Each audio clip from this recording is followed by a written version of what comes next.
Hello again. This is Dan Eisenberg, and welcome to Scale App Podcasts. Just to remind you, Scale App Podcasts is chock full of content on how to grow your company.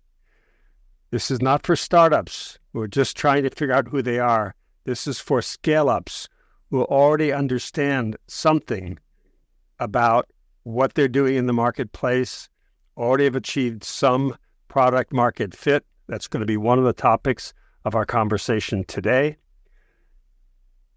And we have many case examples. This is our 6th episode, which I'm very proud of. And I'm here with Nick Moe of Ridge Security. Hi, Nick. Good morning. Hi, Dan. Very nice to be here. And this is morning for you, Nick, because you're in the famous or infamous these days Silicon Valley, right? Yeah. And we're going to have 20 minutes or 25 minutes of free-flowing conversation about Ridge Security, which is a little bit earlier stage than some of our other companies, but already has, in my opinion, very nice or very interesting customer traction. Just by way of disclosure, I am an indirect investor in Ridge Security because I'm a limited partner in one of the very, very early seed investors in Ridge Security. So with that caveat, let's get going. Nick, first of all, we have to start off with, who is Nick Moe? Give us a short description. Okay. Hello again. My name is Nick Moe. I am from China, as you can tell from my name. But I had my graduate study here in UC Santa Barbara. After graduation, I joined Cisco in 1997. That was actually the golden time for Cisco. I really still miss the days I'm with Cisco. It's a great company. And I was with Cisco for a couple of years. Later, I joined a firewall company, a security company called NetScreen Technology. NetScreen Technology to build firewalls. A couple of years later, Juniper, another competitor of Cisco, bought NetScreen Technology. And I was with Juniper for a couple of years. Later, I co-founded one of the firewall company together with my colleagues, a bunch of engineers actually, called Hillstone Networks. And that company went IPO after maybe 18 years. It's a long journey. It was a very long journey. Then 4 years ago, I started this new adventure called Ridge Security, which we will talk more later. But it's like a very interesting adventure for me.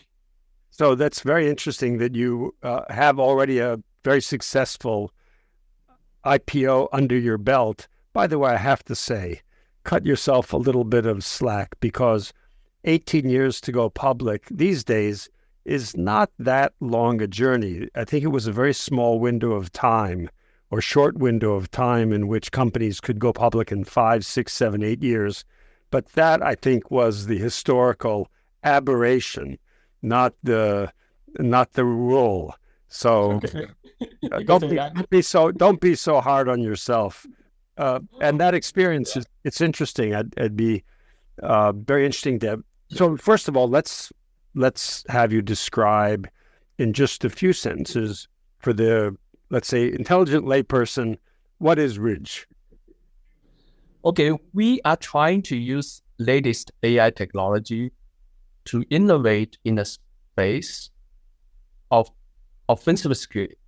It's a totally different offensive security. It's actually a new venue even for myself. I was with network security, cybersecurity for many, many years, starting from Cisco, NetScreen, Juniper, Hillstone, etc. But the offensive security is a totally different game. It sounds interesting. I mean, how is that different from defensive security? Offensive security sounds almost like a contradiction in terms. Yeah, exactly. This is actually it's an interesting story of how I get started in security. In my Hillstone days, later part of my career, I was in charge of the engineering to build the product, and later part, I was in charge of the sales. It's interesting that we thought we had a lot of innovations, and we pitched to the customers. Customer liked the presentation. It's very nice. For example, we created a concept called the intelligent firewall to solve the abnormal detection in the firewall. It was pretty innovative. But after the presentation, the customer asked, okay, can we do a proof of concept, deploy the device in our system and see how it goes?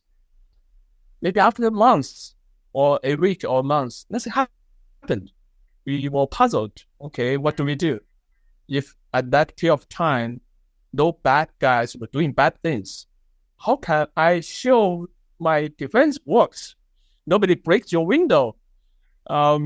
So I started to think or investigate. Okay, let's inject some of the bad behaviors manually. So there was a very common practice called red teaming or penetration testing, which the good guys, white hats, practice offensive security, just trying to test the weaknesses in your system, etc. But at that time, even though I worked in security industry for 20 years, and we are a security company, even that is very hard to find very good, solid offensive engineers in my company as a security company. So you can imagine how different it is from defense to offense. So Ridge, so now tell us about what Ridge is doing in terms of penetration testing and how that relates to offensive security. Yeah, exactly. So later I figured out, okay, I need a lot of manual pen tests to really achieve the result I want to achieve. Just let's be careful of the jargon. Pen testing is, help us out. Penetration testing. Okay. It's the what we call normally white hats. Right. Bring a laptop into your network, trying to walk around your system to see what weaknesses you have and what they can accomplish to attack you. So when Nick says pen testing, that's shorthand for penetration testing. I just learned that the other day. Okay. Yes. This is a pen test company, not testing pens, but testing penetration. Yes, exactly. So I was thinking at that time, even as a security company ourselves, we cannot find good enough engineers to accomplish. But when I look at how the typical enterprise customers to perform such validations, penetration testing, I find normally they can only afford to do it once a year or twice a year because it's very human intensive, time consuming, resource consuming, a lot of process to make it happen.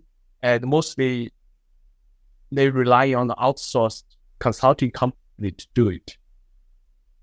But if we look at from a hacker point of view, they don't think this way.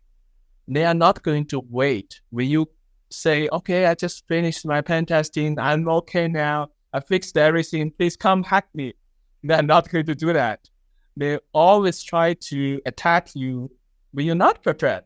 Okay, your IT infrastructure keeps changing every day, every week. So Ridge is always hacking. This is overly simple. I'm sure it's overly simplistic. Ridge is always hacking. You're a permanent partner for penetrating the defenses of your customers. Is that correct? Yes. So we build a automated solution to enable our customers so that they can have this testing on demand. I wouldn't say always. I mean, we wanted make it in a controlled way, but I would prefer on-demand or continuous security validation, that we always be there whenever customer need for a validation. So where does AI fit in, this great buzzword, and everyone know what they're talking about, but where does AI fit in, Nick? Yeah, that's the interesting question, because this penetration testing practice has been there for many, many years. It's not a new concept at all. So why no one have a solution that automated everything? We think with the latest development of the AI, we can actually build a smart decision engine to take the learning, take the data we can learn from the wild, also from the test target. We can automate using the AI engine all the decision-making process. This is where AI can play a very important role. Okay, I want to go back to what you learned. You said that you were an engineer and then you were a salesperson. And I'm sure that a lot of that experience is being translated into Ridge. I'm very curious about what are some of the lessons you learned about the difference between being a salesperson, selling a technical product, and an engineer developing the technical product, and what surprises you encountered along that personal journey. A lot of bad experience myself, I would say. When I look back for some of the engineering decisions or beliefs I had, seems to be very naive at this point of time. From a technical point of view, engineers, especially in Silicon Valley, actually, a lot of engineers like to be creating cutting-edge technologies, okay, to attack very hard technical challenges. But we did add a lot of innovation in our solution. But when I transitioned to a sales role, I find you don't really explain how excellent your technology is. The customer almost like, okay, so what's for me? So this is a big aspect change that probably sales, marketing, or if you want to build anything to sell, you have to really think from a customer point of view. What's the value? What's that for them? And what were some of the things you learned or surprised you about what the value was for the customer? It wasn't always the product, right? It was not always the product. For example, even right now when we have this automated penetration testing, we thought we can automate everything, offload your workload to some customers, especially to some engineers. They said, okay, that's good, but it's too good that it's not good for me. I'm an engineer. If I have a tool to replace my job, that's not good for me. So that's a pushback, okay? So we have to find a way to really elaborate more values. For example, for the engineers, there are a lot of actually more advanced security research they can do. If they can offload the repeated work, they can provide more values. If you articulate this way, he will agree with you more, rather than say, okay, I have a tool that replaces what you did. As some of your, you say bad or interesting experiences in your previous startup in sales, how have you taken advantage of that in getting Ridge off the ground and getting your initial millions of dollars in revenues? I'm not allowed to say how many millions, but it's millions. It's not 1 or 2 million. Millions of revenues. How has that sales experience translated into how you start this company? This is one lesson we have learned. We cannot have the engineer to decide what the product will look like. We have to let our sales team, our market, our customer to give the opinion. And we put a lot of focus on the reporting, on the UI, usability. This is actually what the customer can experience, not the underlying AI engine. You may spend hours to explain how AI engine works, how advanced it is. But if you generate a very bad-looking report, it will be nothing. So this is actually a mindset change, I would say. It's not a big change. It's just look at from a totally different angle. You wouldn't get it. So I imagine this is surprising for some engineers who say, "Well, who cares what color it is? It works better than anybody else's, right?" Yes. So tell me a little bit about your philosophy of learning whether you have product market fit, because I think today you can say that you have achieved significant product market fit. I'm sure it's going to evolve. How did this experience with sales help you discover and generate product market fit early on? Mm-hmm. A very good way is to keep talking to the customers and partners and get their feedbacks. You can really tell the temperature in the room. For example, initially we started during the pandemic. We have to hold webinars rather than visit our customers face to face. We cannot. So one way we measure that is how when we send out a webinar invitation for a topic, how many sign up, how many showed up eventually, and what's the percentage of the partner or customer wanted to have a next level of the conversation. So this is a very good indicator of how good we are in terms of either pitching the concept or fine-tune the product, or maybe just find the right type of customer to focus on. And yes. Go ahead. Also, we watch out on the visitors to our website a lot. Type of web visitors, where they are from, type of business they are with, etc. And during the course of the 4-year development of our market, I can clearly tell, I can draw a picture of the trend of the increase of the interest, especially from last year. Actually, our from Google search and also the visitors to our website grows almost 10 times more. Which is not like one. Which is easier, the big strategic customers who have a lot to lose but maybe more conservative, or the little customers who may be more innovative or open to new technologies? Who do you find better customers at this stage? Our journey always started with like managed security service providers, small medium businesses. It's really hard to open door for the big enterprise customers. But starting from last year, we see the transition. We see the transition in many different countries. Each country will be different, actually, but it's similar. It's just the speed. Maybe for some country, it takes 4 years transition from middle-sized enterprise to large enterprise. Maybe for some countries, just 1 year transition. And starting from last year, we're getting a lot of good inbound leads from big enterprise customers here in the US. We have started some of the proof of concept. Who has more pain, the big ones or the little ones?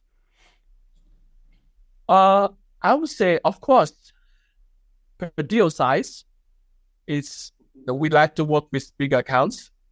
Even though the sales cycle are much longer, normally 9 to 12 months of the sales cycle. But for a new emerging technology into a new market, you have to build enough actually strong use cases, reference accounts. So we have our dedicated sales team just focus on all these big accounts, named accounts. But we use a lot of channels to address the small medium business, which has much more quantity, but average deal size is much smaller. So if you say the sales cycle is 9 to 12 months, how early on in that sales cycle do you really know that you're engaging the larger customers in a serious way?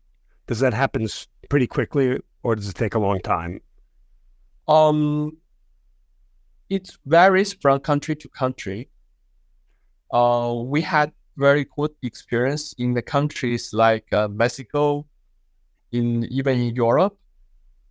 We have closed a lot of big accounts, but the sales cycle is much shorter. But here in the US, what we find out to work with big enterprise, even signing a POC or NDA takes 3 to 6 months itself. But why do you find it so much faster in Mexico and Europe? How can you explain I it? think they normally are the importer of the new technology, not export. They don't have the homegrown technology like what we have here in the States. So they normally take the new emerging technology and more welcome way. This is my observation. But here in the US, because there are a lot of new emerging vendors, I guess all these Ciscos, they get pitched every day. And so they are not really in a hurry to embrace the newer ones. And let's talk a little bit about raising money. This is on the one hand, it's very simple to describe what you're doing, but on the other hand, it must be very complex to explain why what you're doing is much better than anybody else or has major advantages. How does that work with the venture funds? Is there a very quick uptake with them, or is that a longer, harder sell? Actually, that's a very interesting observation I had. When we started the company, we wanted to actually test the water first. So we bootstrapped for almost 3 years. And once we feel more comfortable about the product market fit, we started to look for some of the fundings. But all the VCs we got are always like love on the first sight. They see the technology, they are get very excited, they wanted to chip in. The ones that we try to pitch, we try to educate them, okay, this is a new trend, etc. It's very hard. So I guess the domain knowledge or the confidence in the team or the confidence in the understanding of the market is very important. So it's a little bit like a lock and a key. It's very, very specific. Very specific. If it's a little bit off, it doesn't work. But if it is right on, then we'll be very quick at the door. Very quick. We'll be very quick. Yeah. You don't need to do like 3 months long of the due diligence, etc., to get it proved. Well, I promise my listeners to keep these podcasts short, but I can't end without asking you this the question that I ask everybody. We're all older than we used to be, right, Nick? Yes. And even I'm older than I used to be. And if you were meeting your Nick Mo, let's say 15 years ago, and Nick Mo was starting this company, what would you tell your younger self? Oh, okay. I never actually started it myself. I would say, when I started my first startup company, to be frank, it's more for money. Okay. We wanted to create a startup company to be successful, to be millionaires. But if we look back 20 years, I would say put more passion, not just money in what you do. And also the lesson I have learned about how to engineer a product that fit into the customer's viewpoint is more important than just building a technology advanced product. And would you then? I'm role playing the younger Nick Mo. Okay, that sounds good. I should sell the customer what the customer wants, but how does that change what I do? Because what should I do differently in order to sell what the customer wants rather than what we want to make? I would suggest you talk to customer more, hear their complaints, not how good you are, but here they complain what they don't like you, why they don't like you. This negative feedback is a great force for any startup company. This is actually what I love to have even right now. When I talk to our customers, I always ask, okay, what do you don't like? What can we do better? This is the source of the energy. Doesn't that get a little bit discouraging? Well, it really depends how you look at it. Okay. If the customer really don't like you, it doesn't matter if you feel bad or feel good. You don't sell the product. But if you look at positively, it's a good room for you to do better. Just like a half cup empty or it's full.